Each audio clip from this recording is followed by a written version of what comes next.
Comment préparer du bon bongo? Dans cette vidéo, je vous montre ma recette, comment je prépare du bon bongo traditionnellement. Donc, je fais ça vraiment de façon traditionnelle. Si tu rêves de manger le bongo un jour que tu ne sais pas le préparer, je t'invite dans cette vidéo à regarder la recette juste après le générique. Merci.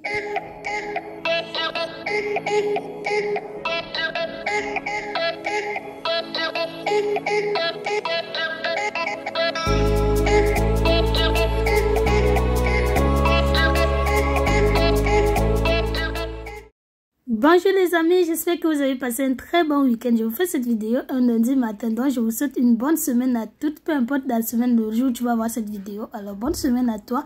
Aujourd'hui je vous prépare le mets du bongo tchobi, c'est un plat traditionnel au Cameroun chez le peuple Bassa, donc je vous montre la recette dans ma vidéo. Donc je vous présente les ingrédients du jour pour notre plat. Ce que je détiens sur la main là, c'est du poivre noir, du bongo bakim, de l'ail, du jansan encore appelé du yapki, et là j'ai du omi. Vous pouvez trouver ça en poudre, mais comme j'ai dit, moi j'aime bien quand je sais ce que je suis en train de préparer, donc du coup je prends cela étant solide encore. Et là vous aurez du basilic, vous aurez de l'oignon, du piment, ça c'est facultatif en tout cas, et vous avez des tomates. Et je fais une précision parce que vous avez besoin d'une tomate qui est semi-verte, semi-mûre en tout cas. Ne prenez pas les tomates très mûres parce que d'autres personnes même ne peuvent pas passer avec de la tomate. Si moi je peux pas, c'est parce que je n'aime pas aussi quand c'est très foncé. Quand vous prenez le bongo, prenez du bon bongo bakim. Il y a beaucoup de variétés de bongo sur le marché qui ne sentent pas comme le bongo du bongo tchobi. Donc je vous présente cela pour que vous sachiez bien distinguer du bon bongo. Et là vous avez besoin du 4 côtés. Vous avez besoin du poivre blanc africain et vous avez besoin des rondelles, ne l'oubliez pas, pour accentuer l'odeur et être sûr que vous avez préparé le bon bongo traditionnel. Et là j'ai choisi le poisson d'eau douce parce que voilà, ce sont les poissons d'eau douce qui donnent bien avec ce mets. Comme je vous ai dit, c'est un mets traditionnel, donc il est bon de choisir le type de poisson, le type d'animaux avec lequel préparer ce plat. Et n'oubliez pas l'huile rouge parce que voilà, comme je vous ai dit, c'est traditionnel, donc du coup ça prend de l'huile rouge. Mais si vous n'avez pas d'huile rouge, préparez ça avec de l'huile raffinée. Utilisez une autre qualité d'huile. Donc là je nettoie mon poisson.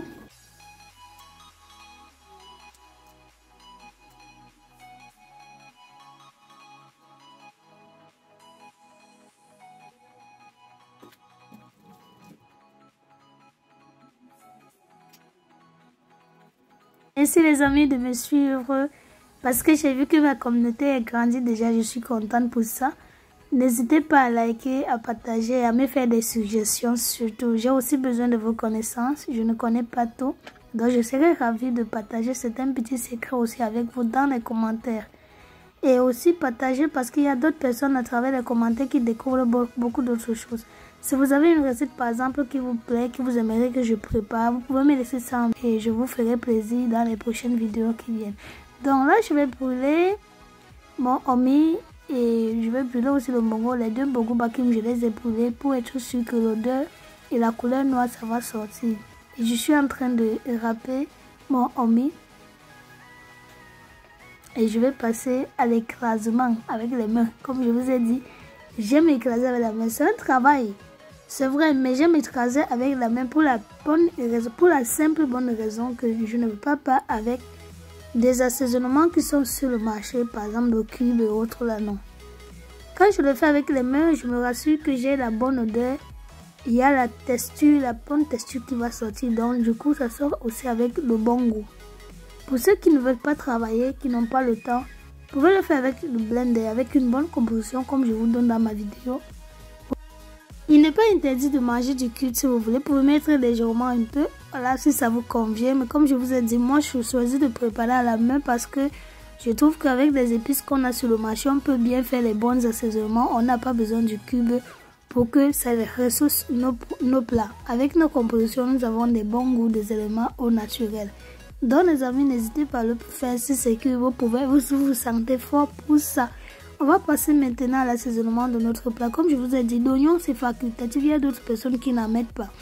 Donc moi je mets, lorsque j'ai déjà fini d'écraser tous mes condiments, vous pouvez juste découper légèrement en rond pour redonner encore une bonne odeur par rapport au poisson.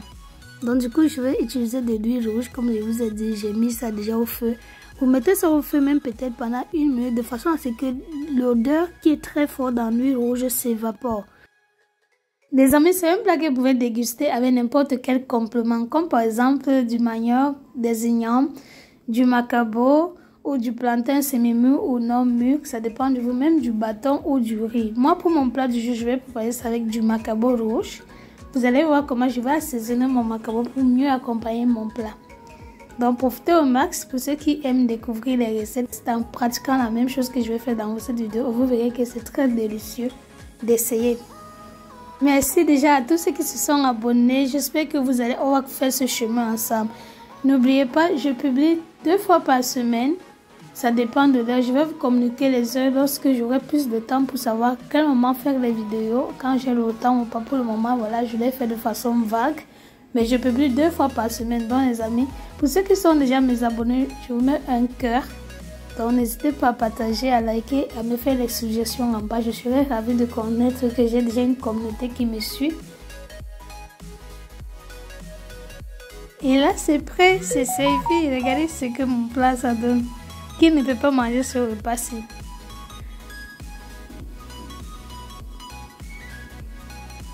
Pour ceux qui ont des problèmes de santé, je vous suggère de consommer beaucoup plus d'huile rouge parce que non seulement ça soigne, mais ça nettoie aussi l'intérieur. Si vous êtes malade par exemple, parce que les huiles qu'on fabrique de partout, qu'on achète d'avant, on ne connaît pas la composition de ça. Donc l'huile rouge est idéale, mais n'en consommez pas trop parce qu'à un moment donné, parfois on a l'impression que ça va étouffer. Donc quand vous en consommez ça moyennement, donc pas exagérément.